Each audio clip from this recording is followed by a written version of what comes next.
Principal, Monsieur le député de Bourget. Monsieur le Président, hier, à l'évidence, le Premier ministre a décidé qu'il y aurait désormais des sujets interdits à l'Assemblée nationale. Nonobstant le fait que sa ministre de l'Immigration va prochainement tenir des consultations sur les seuils d'immigration, il a décidé d'interdire le débat sur le sujet en cette Chambre, sous peine d'être taxé d'intolérant, voire de xénophobe ou de raciste. Vous savez ce que je veux dire. C'est désormais le Premier ministre qui va décider seul des seuils d'immigration. Au diable la démocratie, au diable la procédure parlementaire. C'est lui seul, dans son bureau, qui décidera des sujets sur lesquels nous pourrons débattre dans cette Chambre.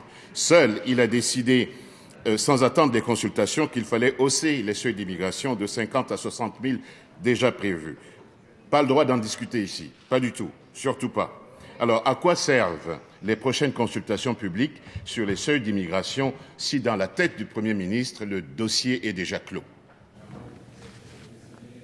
Madame la ministre de l'Immigration. Monsieur le Président, à plusieurs reprises, nous avons eu l'occasion de discuter de cet enjeu en commission parlementaire, de façon rationnelle, de façon calme, et on a évoqué évidemment les données de l'Institut de statistique du Québec, mais surtout, on vient de confirmer, on a même adopté cet article du projet de loi 77 qui dit bien qu'il y aura des consultations.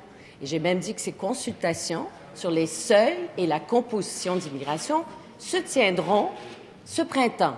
Et c'était des échanges très calmes, très ouverts, et les députés de l'opposition semblaient très rassurés par le fait qu'on va maintenir cette pratique qui est dans la loi et inscrite dans la loi actuelle de faire des consultations publiques.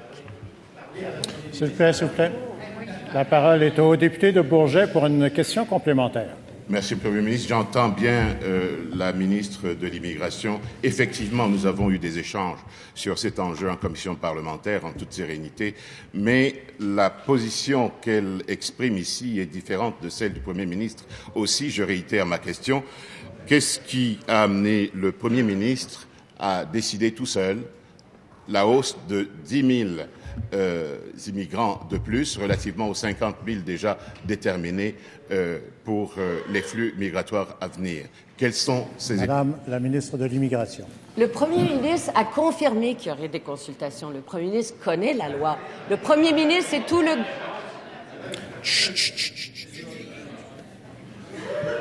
Le Premier ministre connaît la loi. Le gouvernement va agir de façon responsable et de façon transparente. Mais ce qui m'étonne, c'est que parce que la politique où on a été extrêmement transparent, le ministère de l'Immigration, moi-même, on a mis beaucoup de données et de statistiques dans la politique et le document de consultation aussi. Une statistique de l'ISQ qui parle de décroissance des personnes en âge de travailler cause beaucoup d'émotions chez les oppositions. Devrait-on cacher ces statistiques? Monsieur le député de Bourget, en deuxième complémentaire. Monsieur le Président, la ministre parle de transparence. Effectivement, nous en sommes.